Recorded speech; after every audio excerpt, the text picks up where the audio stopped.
Looking out at this vast, crystal-clear body of water, it's hard to believe that this is a lake and not an ocean. People are drawn to Lake Michigan for the mixture of dunes and wide sand beaches for peace and quiet, calmed by the dense forests that push up against the lake's cool waters, which are teeming with fish. Others dive in just for the fun of it. This Great Lake has the world's longest freshwater coastline and some of this country's most beautiful landscapes. It's the perfect place for an epic family getaway, which is exactly what Pat and Louise Hillegas were looking for when they first found this piece of heaven. We wanted to build a place that would be kind of a new home for the kids and that they would come to love. Pat and Louise already owned a lake cottage 30 miles north of Milwaukee on Lake Michigan. But they ripped it down because it was way too small for their growing family.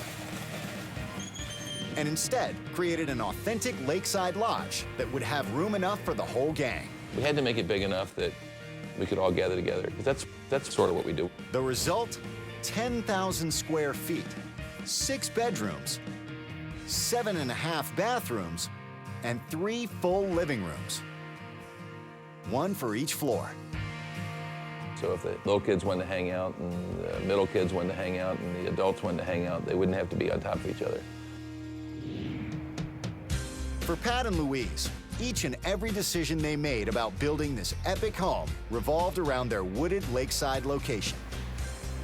My family is all from Tennessee, in wooded areas. Pat grew up on the ocean, so we understand how big and wonderful Lake Michigan is, and it's very much like an inland ocean. And so it's kind of like the best of all worlds. That's why Pat and Louise insisted that the forest and lake dominate every room in the house, which meant adding more than 140 windows throughout the home. And right smack in the middle, an atrium, 2 stories of open space and spectacular views. It was trying to bring the outside in, to have the feel that you were on the lake, even though you weren't on the lake. The upstairs opens up. It's a loft area, so it opens up onto the downstairs. You can always hear the water. That's right. This is a beach house with its very own river running through it. Pat and Louise worked overtime with their architect, Richard Scherer, to get it just right. To start the river, we kind of came up with the idea of let's use a boulder, carve the boulder out, and install gurglers into the boulder so we bring nature right into the inside of the home. Richard scoured the local fields until he found a 3,500-pound boulder just the right size, or so he thought. They had to bring it in with a little forklift, and turned out that the forklift was bigger than the opening in the door. We were about 3 inches too wide to get into the house.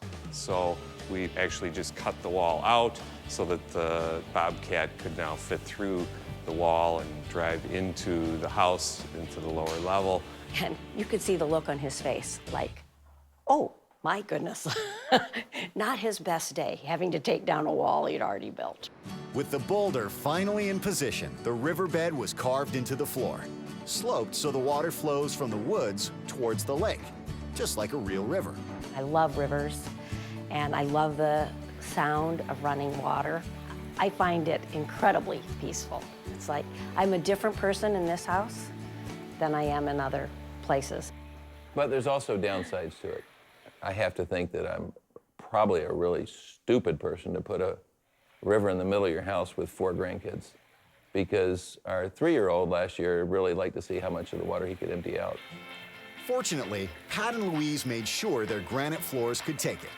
Well, whenever you live on the water, you're gonna get a lot of sand. You're gonna get sand and water in your house. So literally, I said I'd like to have a floor that if I had to, I could just hose it down. The river is on the lowest floor, along with a game room and a movie theater that Pat insisted on adding at the last minute. Pat's like, look at all this space. What is all this space? I said, that is storage. He says, oh, we have to do something else with that. Yeah. Back comes the movie theater. Standard stadium-style seating wasn't going to cut it for Pat. He wanted custom automated recliners. We have a lot of kids who like movies, watch TV, watch games, watch sports. So it fit the family. Upstairs, the main floor houses the kitchen, which is massive for obvious reasons. I call it the command post. And for feeding their large family, Pat and Louise searched for a dining room table that would fit their wooded surroundings and more than 22 people. Pat tracked down a woodworker who cut and shipped a single 16-foot slab of finished black walnut all the way from Oregon. It's literally as big as a tree. It took a lot of effort to get it in. I think it's about 1,200 pounds. I think about 8 full-size guys are struggling to get it from the front of the house It's a long walk. all the way around and in here. Pat and Louise wanted all the public rooms on one side of the atrium. Then they commissioned a custom glass bridge to connect them with the 2 master bedroom suites on the other side. Above all else, Pat and Louise insisted every room be kid-friendly, even the bathrooms.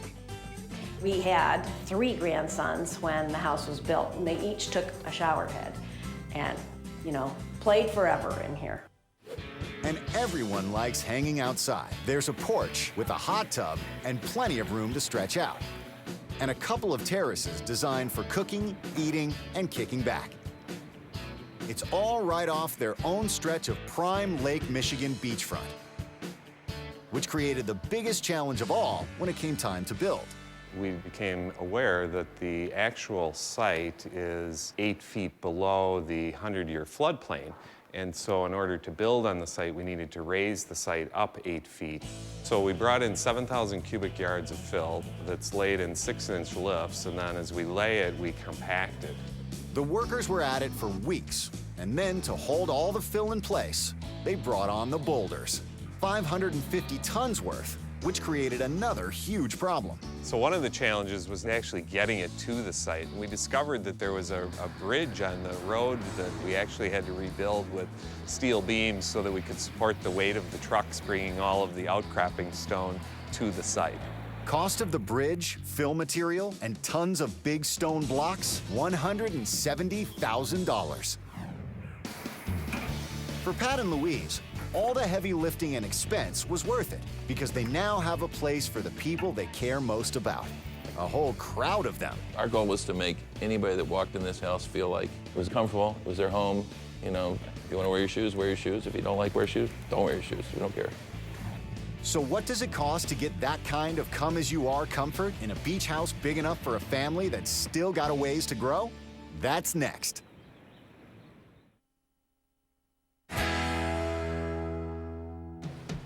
When Pat and Louise Hillegas outgrew their beach cottage on the shores of Lake Michigan in Wisconsin, they built a family retreat with dozens of kids and dogs in mind.